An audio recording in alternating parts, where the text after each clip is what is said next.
وزیر اعظم نے P T I شرپسندوں پر مقدمات درج کر کے سزائیں دلوانے کا حکم دیا۔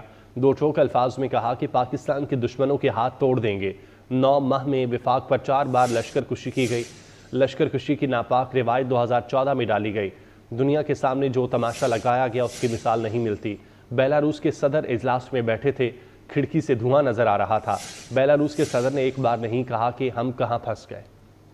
جتنے بھی تخریب کار ہیں، مسکرنٹس، ان سب کے خلاف ایف آئی آرز کاٹی جائیں، ان کی پروسیکیوشن ہو۔ ہمیں ہر چیز وہ کرنی چاہیے کہ دشمنان پاکستان کو ہاتھ اس وقت نہ تو روکیں، اس کو توڑ دیں۔ پولیٹیکل پارٹی نہیں ہے، یہ ایک فتنہ ہے، تخریب کاری کا ایک جتھا ہے، ایک گروہ ہے۔ کے پی سے وہ جتھا یہاں پر آیا تھا اسلام آباد، کے پی کے وسائل کو ساتھ لے کر دنیا کے سامنے جو تماشا لگایا گیا اور پاکستان کے نام کو رسوا کیا گیا، وہ تو الفاظ میں اس کو بیان بھی نہیں کیا جا سکتا۔ 8.5-9 مہینوں میں یہ کم سے کم تیسری چوتھی لشکر کشی ہے وفاق کے خلاف، اور معیشت کی تباہی کی گئی۔ بیلاروس کے پریزیڈنٹ آئے، اس کمرے میں میٹنگ ہو رہی تھی، بائیلیٹرل ہماری ٹاکس تھی، اور وہاں پر دھواں وہاں پر سامنے نظر آ رہا تھا، لیکن اس شخص نے میرے ساتھ ایک لمحے کے لیے نہیں کہا کہ وزیر اعظم آپ ہمیں کہاں اپنے۔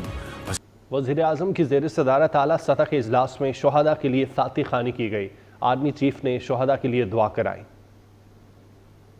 بسم اللہ الرحمن الرحیم الحمد للہ رب العالمین الرحمن الرحیم مالک یوم الدین ایاک نعبد و ایاک نستعین اهدنا الصراط المستقیم صراط الذین انعمت علیہم غیر المغضوب علیہم ولا الضالین قل هو اللہ احد اللہ الصمد لم یلد ولم یولد ولم یکن له کفوا احد قل هو اللہ احد اللہ الصمد لم یلد ولم یولد ولم یکن له کفوا احد قل هو اللہ احد اللہ الصمد لم یلد ولم یولد ولم یکن له کفوا احد آمین سبحان ربک رب العزة عما یصفون وسلام علی المرسلین والحمد للہ رب العالمین۔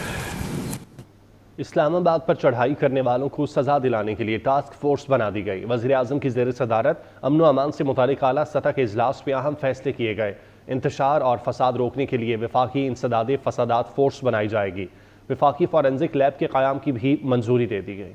وفاقی دارالحکومت پر لشکر کشی کرنے والوں کو انجام تک پہنچانے کی تیاری۔ وزیر اعظم کی زیر صدارت اعلیٰ سطح کے اجلاس میں اہم فیصلے کر لیے گئے۔ وزیر داخلہ محسن نقوی کی سربراہی میں ٹاسک فورس قائم کر دی گئی۔ وفاقی وزراء اعظم رضی تاڑر، عطا تاڑر، احد چیمہ اور فورسز کے نمائندے شامل ہیں۔ ہمیں ہر چیز وہ کرنی چاہیے کہ دشمنان پاکستان کو ہاتھ اس وقت نہ تو روکیں، اس کو توڑ دیں۔ یہ پولیٹیکل پارٹی نہیں ہے، یہ ایک فتنہ ہے۔ ٹاسک فورس 24 نومبر کو پرتشدد واقعات کی نشاندہی کرے گی، فساد پھیلانے میں ملوث افراد کو سزا دلائے گی۔ وفاقی انسداد فسادات فورس کو بین الاقوامی معیار کی صلاحیتوں اور جدید سامان سے لیس کیا جائے گا۔ انتشار اور فساد روکنے کے لیے وفاقی انسداد فسادات فورس بنانے اور وفاقی انسداد فسادات فورس کو جدید خطوط پر استوار کرنے کا فیصلہ کیا گیا۔ وفاقی فورنزک لیب کے قیام کی منظوری بھی دے دی۔ وفاقی فورنزک لیب میں جدید ٹیکنالوجی کا استعمال یقینی بنایا جائے گا۔ وزیر اعظم شہباز شریف نے کہا، پاکستان کے استحکام اور ترقی کے دشمن کے مذموم مقاصد کامیاب نہیں ہونے دیں گے۔ مٹھی بھر انتشاری پرامن اور غیور پشتونوں کی نمائندگی نہیں کرتے۔